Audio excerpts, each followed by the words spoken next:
सचिव महोदय को भेज देता हूँ और कई मामलों में अपर मुख्य सचिव महोदय संज्ञान भी लेते हैं। तो अभी हाल ही में प्रधानाध्यापकों के पदस्थापन के मामले में हमने एक आग्रह किया था उनसे, और जब हमने उनसे आग्रह किया कि प्रधानाध्यापकों की पोस्टिंग कर दीजिए, स्कूल अलॉट करके उनकी पोस्टिंग कर दीजिए, तो उन्होंने मुझे उधर से मैसेज दिया कि कोर्ट के द्वारा स्टे लगा हुआ है।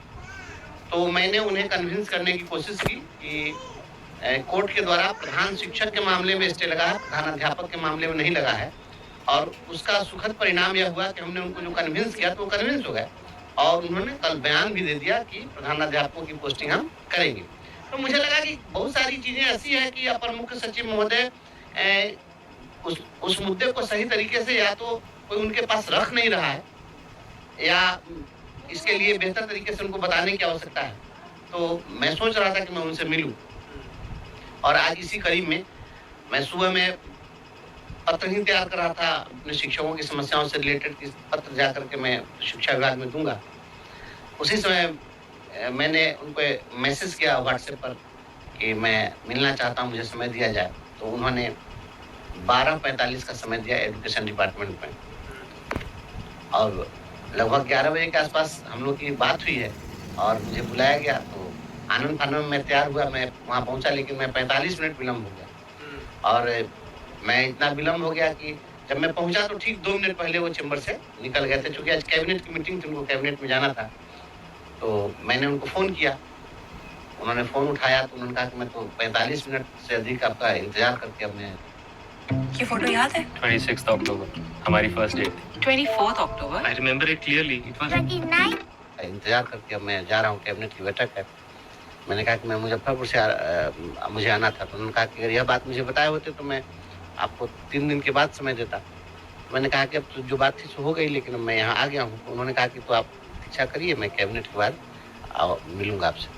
और मैं अपर मुख्य सचिव आदरणीय एस सिद्धार्थ साहब को मैं बहुत बहुत इसके लिए आभार व्यक्त करता हूँ कि कैबिनेट के बाद वह केवल मुझसे मिलने के लिए वो आए अपने कार्यालय में, क्योंकि उनके पहुँचने से ठीक पहले उनके निजी सचिव ने फ़ोन किया था कि सर आ रहे हैं, आप आ जाइए। अब मैं गया, उसके 2 मिनट के बाद वो आए हैं और हमसे मिल करके और फिर साथ ही निकल गए। मतलब क्या बातचीत हुई है शिक्षकों को लेकर? शिक्षकों के मुद्दे पर जो बात हुई है मैं यह बताना चाहता हूँ अपने सभी गुरुजन साथियों को। मैं शिक्षकों के मुद्दे पर तो जो भी बात थी, लिखित बात थी, मैं उस पर भी आऊँगा और शिक्षकों के अतिरिक्त भी कुछ बातें हुई है जिन बातों को मैंने, उसके लिए मैं धन्यवाद दिया हूँ अपर मुख्य सचिव महोदय को कि एक तो मैं डे 1 से जब मैं शिक्षा के मुद्दे पर जब से मैं संघर्ष कर रहा हूँ तो मेरा एक बहुत हमारी एक मांग रही है कि गरीबों के बच्चों के लिए अलग शिक्षा और अमीरों के बच्चों के लिए अलग शिक्षा क्यों। तो इसके लिए हमने कहा था कि कम से कम किताब तो एक कर दीजिए। तो मैंने उनको धन्यवाद दिया कि आप 6 to 8 के बच्चों के लिए NCERT की किताब आपने लागू कर दी। अब गरीबों के बच्चे भी वही किताब पढ़ेंगे जो अमीरों के बच्चे पढ़ेंगे। निश्चित रूप से यह एक बहुत बड़ी युगांतकारी घटना है बिहार के लिए। इसको और लोग नोटिस नहीं ले रहे हैं क्योंकि शिक्षा पर तो सभी लोगों को मतलब रहता नहीं है, लेकिन एस सिद्धार्थ साहब ने इस बात को साइलेंटली कर दिया। यह बहुत बड़ी बात थी। तो मैंने उनसे इसके लिए धन्यवाद भी दिया और मैंने उनसे आग्रह भी किया है कि जिस प्रकार से आपने 6 to 8 के लिए किया है, इसको +2 तक के लिए आप कर दीजिए आप अपने कार्यकाल में। उन्होंने हामी भी भरी है। मैं उम्मीद करता हूँ एक बहुत बड़ी बात होगी। दूसरी बात, मैं कहा हूँ कि गरीबों के बच्चों का ड्रेस अलग हो और अमीरों के बच्चों का ड्रेस अलग हो। निजी विद्यालय और सरकारी विद्यालय दोनों का ड्रेस अलग अलग क्यों? तो उनका कहना था कि ड्रेस तो मैं इस बार चाह रहा था कि डिपार्टमेंट की ओर से ही सिला जाए। तो हमने कहा कि वो सरकारी विद्यालय में आप भेजिए, ड्रेस जैसे भी भेजिए। लेकिन निजी विद्यालय में क्या होता है कि निजी विद्यालय वाले हमारे शिक्षा विभाग के दबाव में गरीबों के बच्चों का RTE के तहत एडमिशन ले लेते हैं और एडमिशन RTE के तहत ले लेते हैं तो निःशुल्क लेते उनको पढ़ाना है, और दूसरी ओर ड्रेस के नाम पर फिर दुकान खोल देते हैं, किताब के नाम पर दुकान खोल देते हैं। अब नतीजा होता है कि गरीब के बच्चे जो है उस स्कूल में जा कर के भी और उतना फीस वो वसूल लेता है। तो ये निजी विद्यालय कपड़े की दुकान नहीं बने। तो हमने इसके लिए कहा कि आप प्राइवेट स्कूल हो या सरकारी स्कूल हो, सभी का ड्रेस एक होना चाहिए। इस पर निश्चित रूप से प्रयास किया जाए। एक आग्रह हमने किया, ये बच्चों के लिए हमारी ये मांग रही है और शिक्षा सुधार के लिए। अब हम आते हैं अपने गुरुजन साथियों की समस्याओं पर। तो मैं अपने तमाम गुरुजन साथियों को मैं इनकलाबी दस्तक के माध्यम से यह बतलाना चाहता हूँ कि हमारे जो भी साथी लोग यह दूर से देखते होंगे कि क्या कर रहे हैं क्या नहीं कर रहे हैं, शिक्षकों की समस्याओं को लेकर मैं सोता हूँ जगता हूँ तो केवल और केवल शिक्षकों की समस्याओं को लेकर। अन्य सभी लोगों की समस्या मैं सुनता हूँ। मैं जब बैठता हूँ तो जो भी लोग भी आते हैं तो उनकी तो पैरवी रहती है, सामान्य पैरवी रहती है, किसी अधिकारी को फोन कर दीजिए तो मैं वो सब करता रहता हूँ। लेकिन आपके मुद्दे पर मैं रात दिन जग जग करके लिखता हूँ, पढ़ता हूँ, एक एक काम करता हूँ। और चूंकि अब मैं संवैधानिक पद पर हूँ तो संवैधानिक पद पर रहने के बाद एक अपनी मर्यादा होती है, इसलिए हम उस ढंग से ही बात को रखना चाहते हैं। हमने जो बात रखी है वहां पर जितने भी हमारे नियोजित शिक्षक साथी हैं जो विशिष्ट शिक्षक की परीक्षा नहीं दी है, मैंने उनकी बात से शुरुआत की और हमने कहा है एस सिद्धार्थ साहब को कि आप इन लोगों को प्रमोशन क्यों नहीं देना चाहते हैं।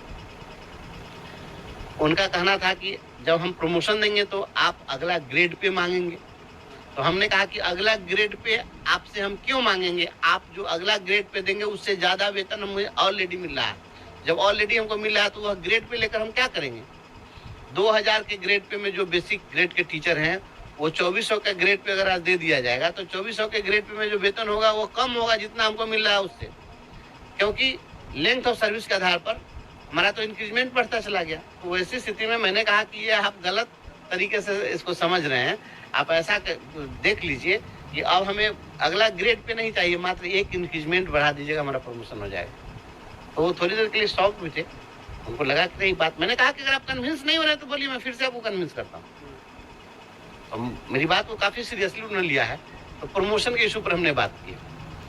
सेवा निरंतरता के मुद्दे पर हमने उनसे बात किया कि मैं विधान परिषद के सत्र में भी हमने उठाया था इस मामले को, और सेवा निरंतरता के मुद्दे पर हमने वित्त विभाग का जो सर्कुलर है वो सर्कुलर भी हमने शिक्षा मंत्री जी को दिया था।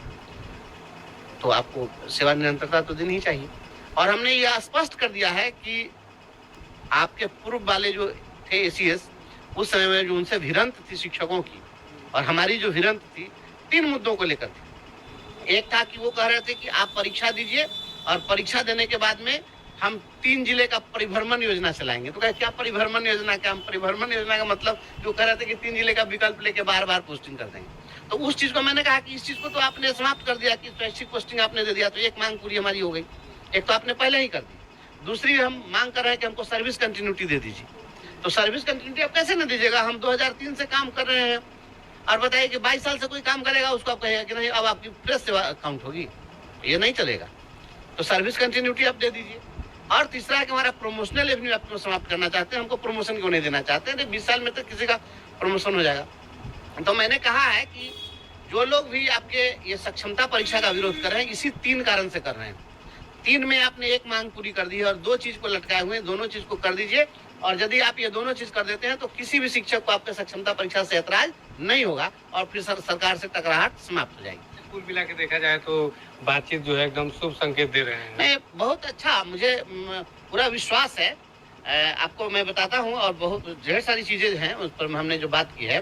तो उसमें जो उनका जो स्टैंड था, मैंने उन्होंने एक चीज साफ साफ कहा है कि मैं अभी कोई कमेंट आपको नहीं दूंगा। मुस्कुराते हुए उन्होंने कहा कि मैं कोई कमेंट नहीं दूंगा, लेकिन आप मुझे सारा पेपर दे दीजिए, मैं आपका एक एक चीज मैं पढ़ूंगा। और सारे पेपर को मैंने उनको हैंडओवर कर दिया है। जो भी मौखिक बातें हुई है उसमें ट्रांसफर के इश्यूज पर भी कि भाई आप स्थानांतरण दीजिए, जो भी शिक्षिकाएं हैं अपने घर से दूर दराज हैं अपने पास चली जाएं, शिक्षा इससे प्रभावित हो रही है। अनुकंपा आश्रितों की बहाली के लिए भी हमने दिया है। और वेतन के मुद्दे पर काफी गंभीरता से, क्योंकि पिछले दिनों अभी जो पत्र निकला है कि जो लोग भी अगर HRMS नहीं कर रहे हैं, शिक्षकों का वेतन नहीं मिलता तब तक पदाधिकारियों का वेतन नहीं मिलेगा। तो हमने ही उनको दिया था, मैं उनको व्हाट्सएप पर भेजा था, तो शिक्षकों ने मुझे दिया था 5 महीने से वेतन नहीं मिला, कैसे जिएंगे, कैसे। मैंने हूबहू फॉरवर्ड कर दिया था और हमने कहा था कि सर 5 महीने तक वेतन नहीं मिलेगा वो शिक्षक कैसे जिएगा। तो उसके बाद उन्होंने एक कड़ा पत्र निकाला कि जब तक शिक्षकों का वेतन भुगतान नहीं होगा पदाधिकारियों का भी वेतन नहीं मिलेगा। तो इस मामले में मैंने उनसे एक आग्रह किया है कि अभी भी 20,000 से अधिक ऐसे शिक्षक हैं जिनका HRMS ऑनबोर्डिंग नहीं हुआ और पेमेंट नहीं हुआ। तो आप संबंधित जिलों से ऐसे शिक्षकों की सूची मंगा लीजिए। और संबंधित शिक्षकों की सूची मंगा करके आप देख लीजिए कि इनका एचआरए में अभी तक क्यों नहीं हुआ, और निदेशालय स्तर पर अगर मामला फंसा तो उसको सॉर्ट आउट करा दीजिए। और हम दोपहर में उनसे मिलने के लिए जब गए थे, निर्धारित जो समय निर्धारित उन्होंने किया था, तो उस समय हम पहुंचे तो नीचे जैसे ही हम उतरे हैं, क्योंकि वो उस समय चले गए थे कैबिनेट मीटिंग में, तो जब हम नीचे उतरे तो वहाँ पर गया के कुछ शिक्षक हमको मिल गए और अन्य जिलों के भी शिक्षक मिल गए, और उन्होंने बताया, तो मैं इस बात को बताया कि अभी आप आज ही आपसे हमारे शिक्षक लोग मिले इस मामले को लेकर, तो आपने कह दिया कि रवि जी से जाकर के मिल लीजिए, और जब वो लोग गए मिलने तो वहाँ नोटिस नहीं ली गई। तो इस बात को मैंने उनका संज्ञान में दे दिया है कि आप इस पर मंगा लीजिए, और उन्होंने इस पर हामी भरी, मैं मंगा लेता हूँ सभी जिलों से कि किनका वेतन जो है लंबित है और इसको मैं कर देता हूँ। मैंने कहा कि वेतन के मुद्दे पर सर कोई समझौता नहीं किया है। तो ये एक बड़ा काम है। मुझे लगता है कि